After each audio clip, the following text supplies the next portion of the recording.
todos, neste vídeo vou falar de eletrotecnia e vou falar sobre um assunto básico, mas que dá sempre jeito de conhecermos, mesmo não estejas a estudar eletrotecnia, que são as resistências em série e em paralelo.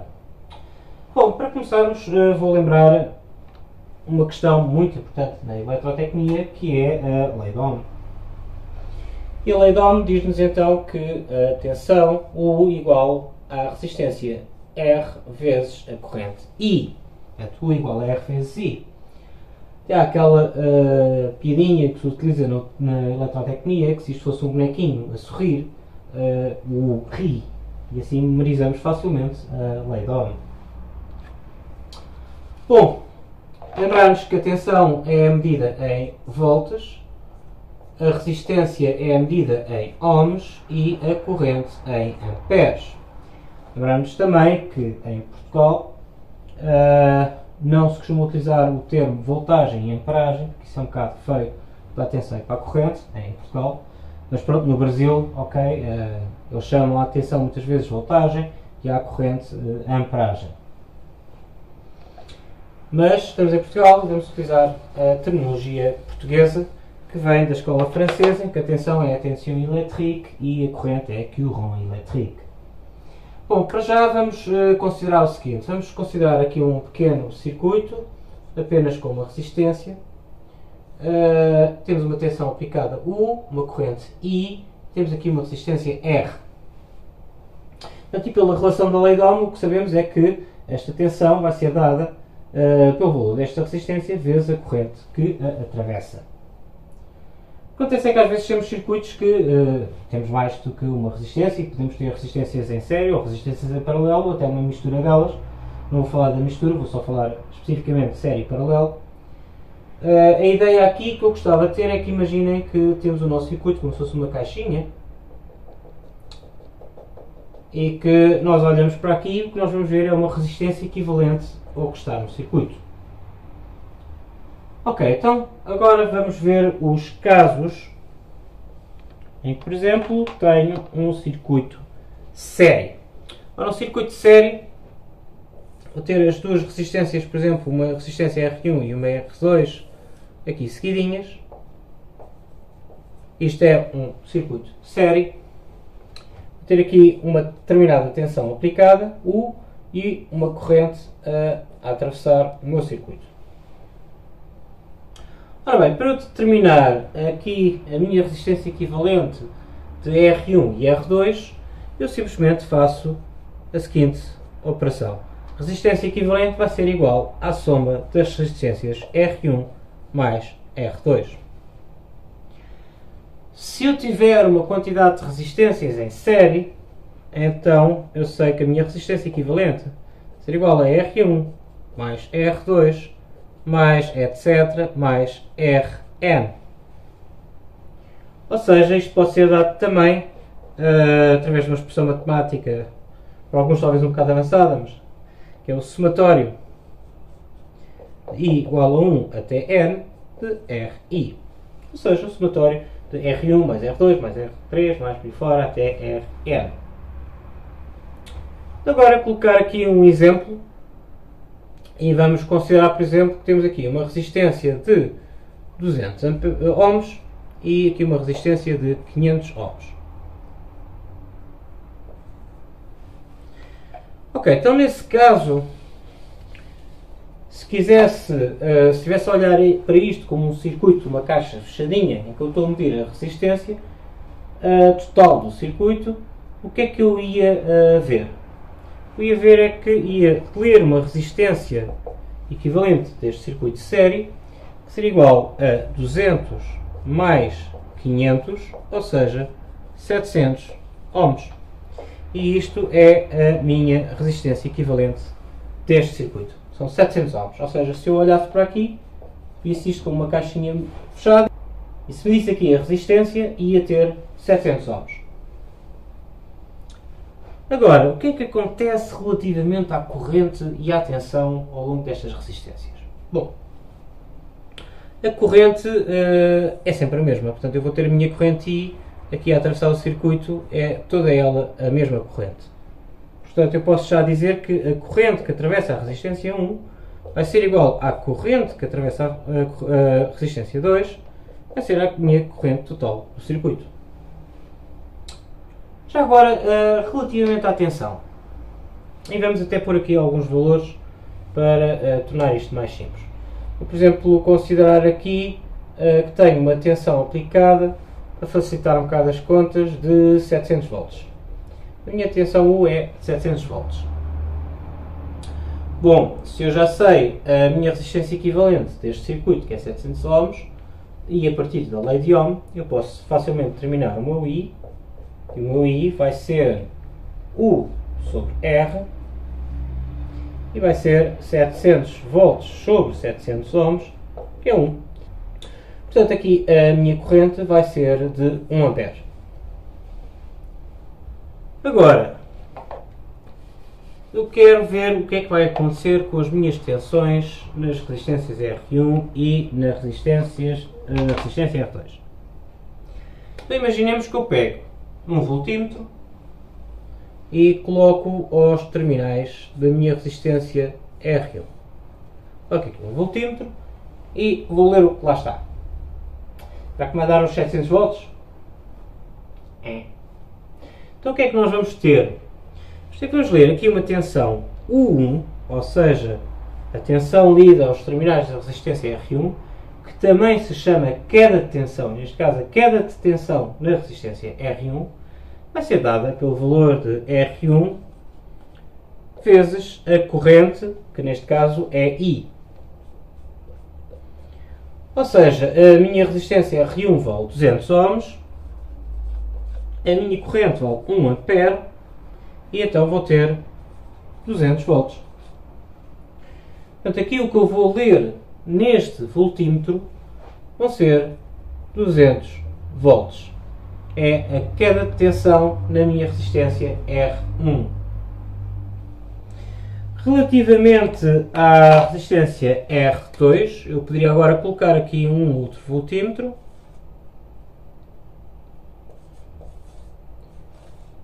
e medir a tensão aos terminais da resistência R2, ou seja, medir a queda de tensão U2, que será então dada pelo quê? Pelo valor da minha resistência R2 vezes a corrente I, isso vai me dar 500 vezes 1, ou seja, 500 volts.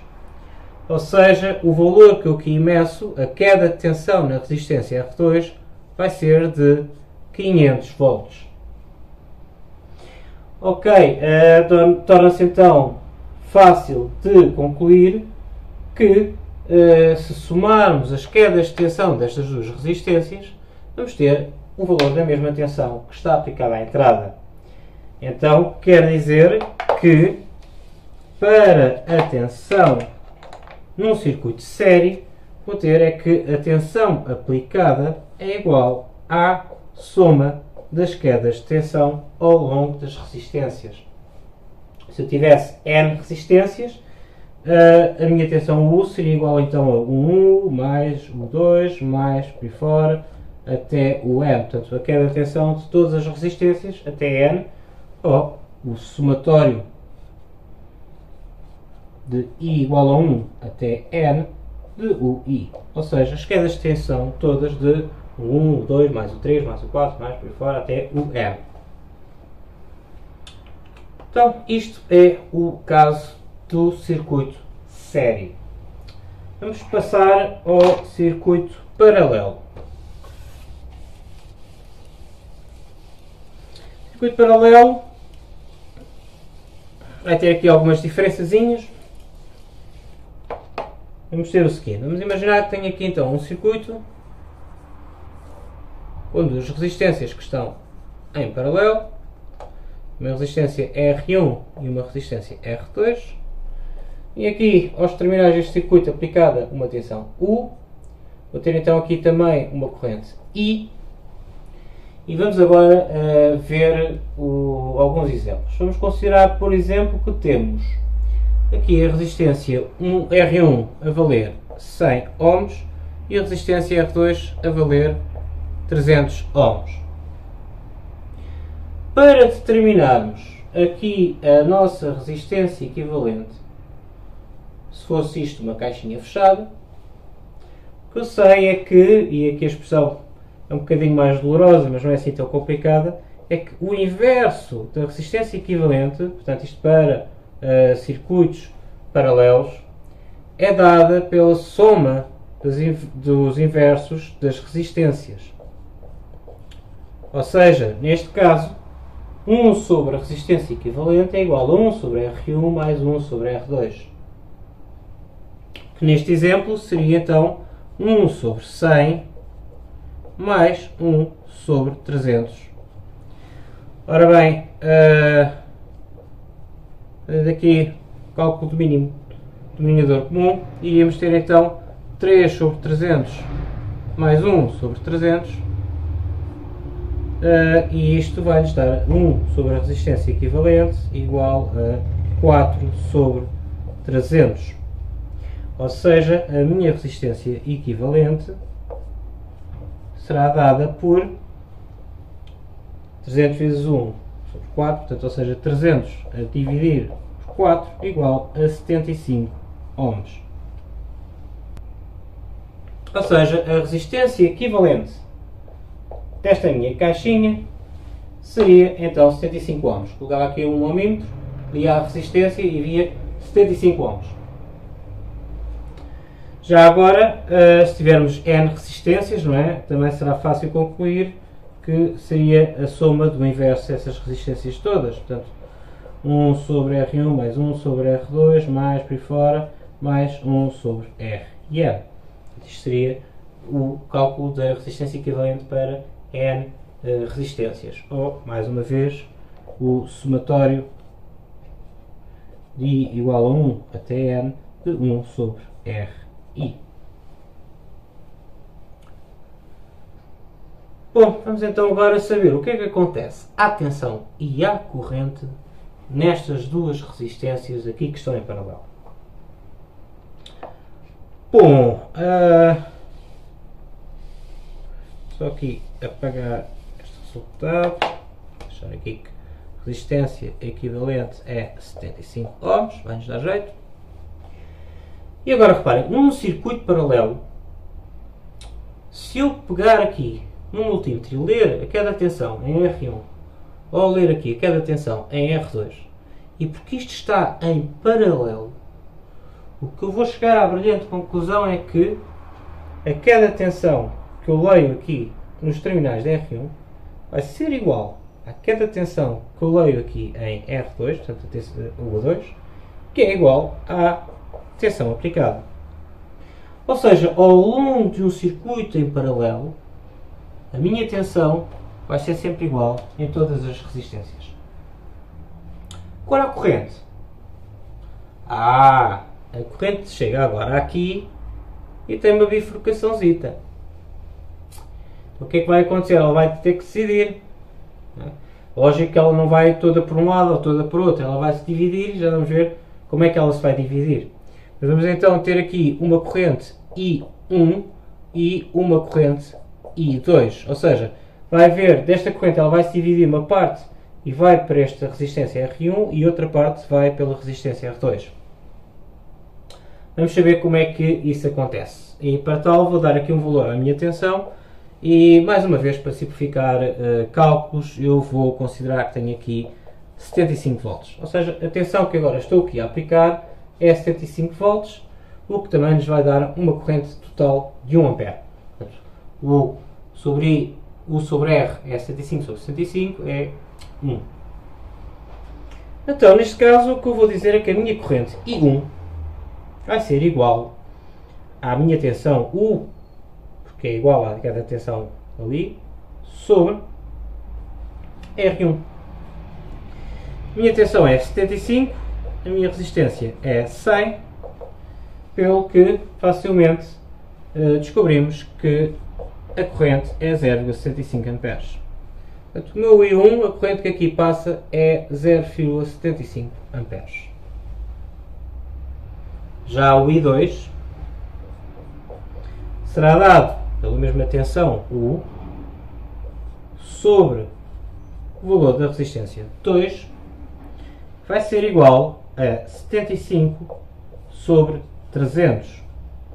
Isto vai dar 0,25 amperes. Ou seja, esta corrente aqui é 0,25 amperes. É fácil também percebermos uma coisa. É que é assim, com um circuito, e se repararem, se a minha tensão for sempre igual, se eu for aumentando a resistência, o que é que vai acontecer à corrente? Para isto manter esta relação manter-se igual, se eu aumento a resistência, a corrente tem que diminuir. De outra forma, se a resistência diminui, a corrente tem que aumentar. O que é que acontece? Quanto mais resistência, menos corrente. Quanto menos resistência, mais corrente. E verifica-se isto precisamente no circuito paralelo. Ou seja, onde eu tenho a resistência de menor valor, é onde vai passar mais corrente. Reparem que esta resistência é 3 vezes maior, a R2 é 3 vezes maior que a R1, logo a corrente vai ser 3 vezes menor.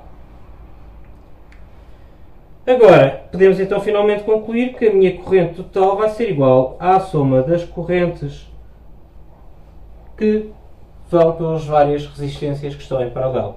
Se eu tivesse N resistências, continuava por aqui, mais até IN, ou seja, o somatório de I igual a 1 até N de II. Portanto, ou conforme mais resistências estivessem em paralelo, estas correntes iriam ser mais pequeninas, é claro, que iam se dividir pelas várias resistências, e a soma delas todas terá que ser sempre igual a I. Mas claro, que elas depois no final darem a volta, voltam-se a juntar todas, e temos de voltar a ter I. Não há magias, não há nada que coma corrente, ou nada que forneça corrente, a não ser em circuitos específicos, que não é o caso. Concluindo, vamos só aqui fazer então uma tabelinha, para terminar isto. Em que então vamos ter o seguinte. Portanto, num circuito série, o que é que eu vou ter? A nível de resistências, o que eu vou saber é que a minha resistência equivalente vai ser então a soma das várias resistências que tenho em série. A tensão vai ser igual à soma das quedas de tensão ao longo das várias resistências em série, e a corrente vai ser igual em todas as resistências. Portanto, isto é o caso série. No caso paralelo, de resistências em paralelo, vou ter é que então o inverso da resistência equivalente vai ser dado pela soma dos inversos das resistências, 1 sobre R1 mais 1 sobre R2, mais por aí fora 1 sobre Rn. As tensões são ser iguais, portanto a cada tensão nas resistências vai ser igual a todas as tensões, inclusive a tensão aplicada, e a corrente é que também vai ser então a soma das correntes que atravessam as várias resistências em paralelo. Isto é muito simples de se perceber, não tem assim nada de complicado. Talvez a parte mais complicada será fazer estes cálculos com estas fações, mas mesmo assim fazem-se bem. Por exemplo, já que estou a gravar este vídeo em época natalícia, uma curiosidade engraçada, vocês, por exemplo, as luzes que estão na árvore de Natal, cada lâmpadazinha não é de 220 volts. Vocês nem experimentem ligar uma dessas lâmpadazinhas sozinha diretamente à tomada. Aquilo, BUM! Arranca-vos nas mãos, não é? Não querem ficar com os dedos queimados nem nada disso. Ora, mas porque é que elas no conjunto acendem, não é? É fácil. Estou a imaginar que temos, por exemplo, 20 lâmpadas, e que elas estão ligadas, portanto, todas em série, e temos a tensão em casa é 230 volts, não é 220. Se eu ligo a isto, tenho os 230 volts ligados ao conjunto das minhas lampadazinhas de Natal, que são 20. Elas também se comportam como resistências. E o que é que vai acontecer? Então, o que vai acontecer é que a minha tensão vai ser dada igual pela soma das quedas de tensão em cada lâmpada. Neste caso são 20. Como elas são todas iguais, ou deveriam ser todas iguais, aquilo que eu posso concluir é que a tensão em cada uma das minhas lâmpadas vai ser 230 sobre 20, que vai dar 11,5 volts. Ou seja, cada lâmpadazinha da minha árvore de Natal está a receber uma tensão de 11,5 volts. E porque também é um circuito em série, dá para perceber que se uma destas lâmpadas fundir, e é o que acontece naqueles circuitos mais baratinhos, com poucas lâmpadazinhas, basta uma dar o berro, que todo o circuito vai à vida, depois claro. Porque havendo, a partir do princípio que há uma resistência que corta, a corrente I já não consegue atravessar o circuito e, portanto, já não há luzes a acenderem nem a piscarem. Bom, obrigado por assistirem a este vídeo. Em breve vais estar a colocar mais vídeos sobre outros temas também, além de eletrotecnia, matemática, por aí fora. Se gostarem, subscrevam o canal e estejam então atentos a mais vídeos que eu irei colocar em breve. Obrigado e até ao próximo vídeo.